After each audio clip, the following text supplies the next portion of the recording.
नमस्कार दोस्तों। आपने अकबर और बीरबल के कई तरह के किस्से सुने होंगे।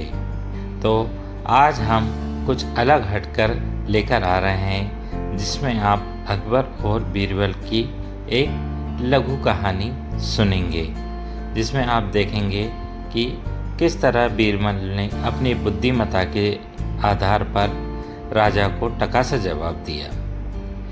तो दोपहर का समय था।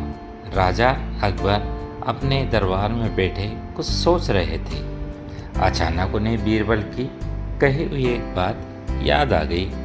उन्हें याद आया कि एक बार बीरबल ने उन्हें एक कहावत सुनाई थी, जो कुछ इस तरह से थी कि खाने के बाद लेटना और मारने के बाद भागना एक सयाने मनुष्य की निशानी होती है।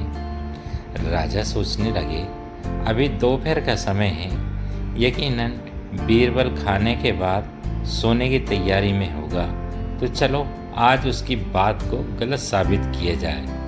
यह सोचकर उन्होंने एक सेवक को आदेश दिया कि इसी वक्त बीरबल को दरबार में उपस्थित होने का संदेश दिया जाए। बीरबल अभी खाना खाकर ही बैठे थे कि सेवक राजा का आदेश लेकर बीरबल के पास पहुंच गया। बीरबल आदेश के पीछे छिपे राजा की मंशा भली भांति समझ गए। उन्होंने सेवक से कहा, सेवक तुम थोड़ी देर रुको, मैं कपड़े बदलकर तुम्हारे साथ ही चलता हूँ।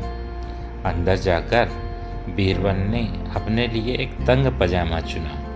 पजामा तंग था तो उसे पहनने के लिए उन्हें बिस्तर पर लेटना पड़ा। पजामे को पहनने का बहाना कर वे थोड़ी देर बिस्तर पर ही लेटे रहे और फिर सेवक के साथ दरबार की ओर चल दिए। दरबार में राजा बीरबल का ही राह देख रहे थे। उनके वहां पहुंचते ही राजा ने पूछा, क्यों बीरबल, आज खाने के बाद लेटे थे या नहीं? बीरबल ने जवाब दिया, जी महाराज, जरूर लेटा था। यह सुनकर राजा को बहुत गुस्सा आया। उन्होंने बीरबल से पूछा, इसका मतलब यह है कि तुमने मेरे आदेश का अपमान किया? तुम उसी समय मेरे सामने क्यों उपस्थित नहीं हुए? इसके लिए मैं तुम्हें सजा भी दे सकता हूँ। बीरबल ने तुरंत जवाब दिया, महाराज, ये सच है कि मैं थोड़ी देर लेटा था, लेकिन मैंने आपके आदेश की अवहेलना नहीं की है। आपको मुझ पर यकीन ना हो तो आप अपने सेवक से इस बारे में पूछ सकते हैं। हाँ, ये अलग बात है कि मुझे इस तंग पजामे को पहनने के लिए बिस्तर पर लेटना पड़ा था।